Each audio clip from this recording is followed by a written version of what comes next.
दोस्तों Bihar board matric और inter का रिजल्ट मार्च महीने में जारी होने जा रहा है। तो रिजल्ट जारी होने से पहले एक सवाल सभी बच्चों के मन में जरूर रहता है कि आखिर हमें पास करने के लिए कितना नंबर लाना पड़ेगा, यानी कि मैट्रिक में पासिंग मार्क्स कितना होता है और इंटर में पासिंग मार्क्स कितना होता है। और आपको जो पासिंग मार्क्स लाना पड़ेगा वो प्रैक्टिकल में अलग और थ्योरी एग्जाम में अलग लाना पड़ेगा, या दोनों मिला करके पासिंग मार्क्स लाना होता है, या फिर ऑब्जेक्टिव में अलग से पास करना होगा, सब्जेक्टिव में अलग से पास करना होगा। बहुत सारा डाउट रहता है स्टूडेंट के मन में। तो इस वीडियो में आपको संपूर्ण जानकारी बताएंगे कि बिहार बोर्ड के द्वारा जो नया नोटिफिकेशन जारी किया गया है उसमें पासिंग मार्क्स को लेकर क्या कुछ जानकारी दिया गया है। तो वीडियो में अंत तक बने रहिएगा। वीडियो अगर आपको पसंद आए तो इसे लाइक शेयर जरूर कीजिएगा। चैनल पर नए हो तो चैनल को सब्सक्राइब कीजिएगा, ताकि जो भी इस प्रकार की अपडेट हो वो सबसे पहले आप तक पहुंचती रहेगी। तो दोस्तों, जैसा कि यहाँ पर आप देख सकते हैं, बिहार विद्यालय परीक्षा समिति पटना द्वारा ये नोटिफिकेशन जारी किया गया है, जिसमें सारी जानकारी को बताया गया है। तो पहले हम इंटर वाले के लिए बात कर लेते हैं, फिर हम बात करेंगे कि मैट्रिक वाले स्टूडेंट को कितना % मार्क्स लाना होगा।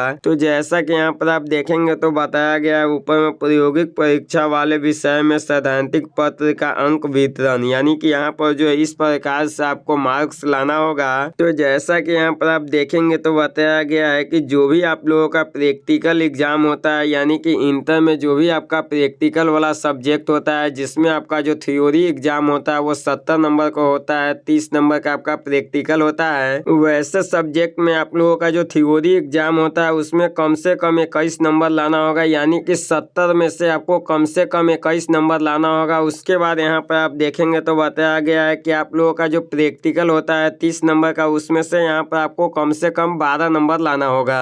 यानी कि आप लोगों का जो थ्योरी एग्जाम होता है 70 नंबर का, उसमें से यहाँ पर आपको 30% नंबर लाना होगा, 21 नंबर। और आप लोगों का जो प्रैक्टिकल एग्जाम होता है उसमें से आपको 40% नंबर लाना होगा, यानी कि 12 नंबर आप लोगों को कम से कम लाना होगा। अगर आपका जो 70 नंबर का एग्जाम होता है, जो कि सेंटर पर आप लोगों का एग्जाम लिया जाता है, उसमें आप लोगों का 21 नंबर से कम आप लोगों का आता है, तो ऐसे में जो आप एग्जाम क्वालिफाई नहीं कर पाएंगे, आप जो है फेल कर जाएंगे। उसके बाद आप लोगों का जो प्रैक्टिकल एग्जाम लिया जाता है स्कूल कॉलेज के द्वारा, उसमें से जो है यहाँ पर आपको कम से कम 12 नंबर लाना होगा, यानी कि 30 में से आपको कम से कम 12 नंबर लाना है। 40% यहाँ पर आप लोगों को प्रैक्टिकल में नंबर लाना होगा, और थ्योरी प्रैक्टिकल दोनों को मिला करके आप लोगों को एग्जाम क्वालिफाई करने के लिए कम से कम 33 नंबर लाना होगा। यानी कि जिस भी सब्जेक्ट में आप लोगों का प्रैक्टिकल है उसमें आप लोगों को कम से कम 33 नंबर लाना होगा एग्जाम पास करने के लिए। तो ये तो अब यहाँ पर आप लोग समझ गए हैं कि आप लोगों का जो प्रैक्टिकल एग्जाम होता है उसमें आप लोगों को एग्जाम क्वालिफाई करने के लिए अलग से मार्क्स लाना पड़ता है, और आप लोगों का जो थ्योरी एग्जाम होता है उसमें आप लोगों को एग्जाम क्वालिफाई करने के लिए अलग से मार्क्स लाना होता है। और जैसा कि यहाँ पर आप ये भी समझ गए हैं कि यहाँ पर आप लोगों को प्रैक्टिकल में कम से कम 12 नंबर लाना होता है, और थ्योरी में आप लोगों को कम से कम 21 नंबर लाना होता है। तो ये डाउट यहाँ पर आप लोगों का क्लियर हो गया। अब चलिए हम बात कर लेते हैं कि आप लोगों का जो ऑब्जेक्टिव का एग्जाम होता है और सब्जेक्टिव का एग्जाम होता है उसमें किस प्रकार से आप लोगों को एग्जाम क्वालिफाई करने के लिए मार्क्स लाना पड़ता है। तो देखिए, आप लोगों का जो थ्योरी एग्जाम होता है 70 नंबर का, यानी कि 35 नंबर आपका ऑब्जेक्टिव रहता है और 35 नंबर का आपका सब्जेक्टिव का एग्जाम होता है। उस दोनों को मिला करके यहाँ पर आप लोगों को 21 नंबर लाना होता है। ऐसा नहीं है कि यहाँ पर आप लोगों को दोनों को अलग अलग मार्क्स लाना होता है। तो ये भी आप समझ गए हैं कि यहाँ पर जो आप लोगों का ऑब्जेक्टिव और सब्जेक्टिव का जो एग्जाम होता है उसमें दोनों को मिला करके 21 नंबर लाना है। ऐसा नहीं कि यहाँ पर आप लोगों को दोनों में अलग अलग लाना पड़ेगा।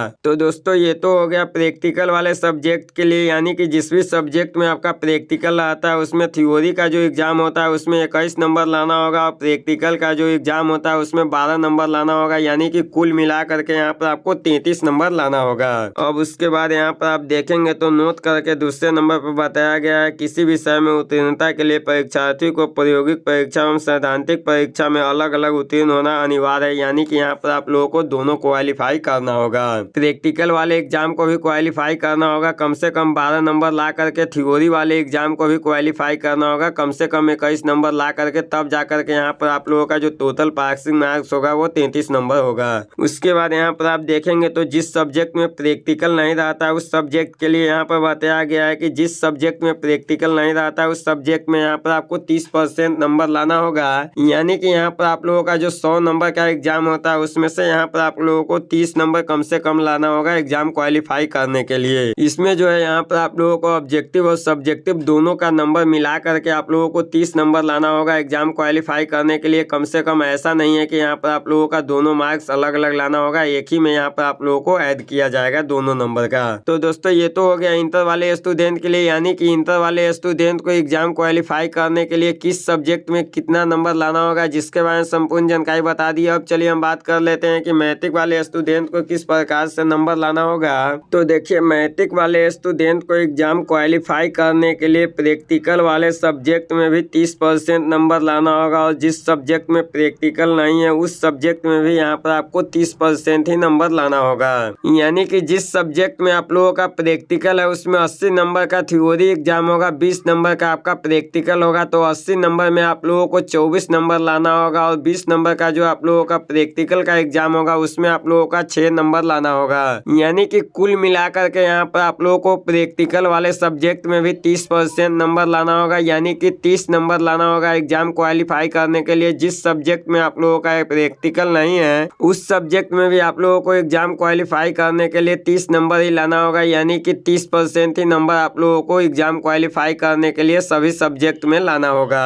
तो दोस्तों आप लोगों के मन में पासिंग परसेंटेज को लेकर बहुत बड़ा डाउट चल रहा था, जिसको लेकर संपूर्ण जानकारी बताया। तो उम्मीद करता हूँ कि आपको वीडियो काफी ज्यादा पसंद होगा। वीडियो पसंद आया तो वीडियो को एक लाइक कीजिएगा, इसी तरह के अपडेट पाने के लिए मेरे चैनल को सब्सक्राइब कीजिएगा। तो आज के लिए बस इतना ही, फिर मिलते हैं अगले वीडियो में अगले टॉपिक के साथ। जय हिंद।